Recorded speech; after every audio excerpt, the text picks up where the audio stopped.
ராஜசேகர் மலராக வழங்கும் சிறப்பு வந்து பரிசு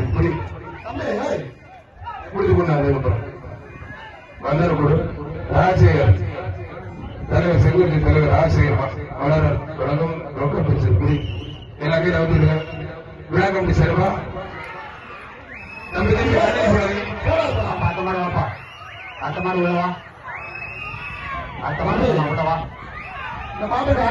காலை விரிவாளர்கள் கொஞ்சம் வெளில போனேன்.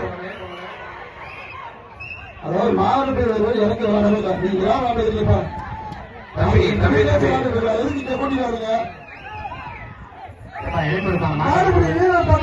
நீங்க வராதீங்க. அப்ப எப்படி பிடிக்கிறாங்க? நீங்க தள்ளி போங்க. உங்களுக்கு பெருமை இல்ல. மாடு பிடிக்கிற பக்கத்துல வந்தா தான் உங்க மாட்டுக்கு பெருமை. ஆனால் மக்கள் நலன் அமைச்சர் டாக்டர் விஜயபாசி சார்பாக குன்னத்தூர் தலைவர் செய்திக்குமார் சார்பாக ரொம்ப பெரிய செயல் இருக்கு. மாட்டுக்கு அண்ணா கொடுத்துருவாங்க.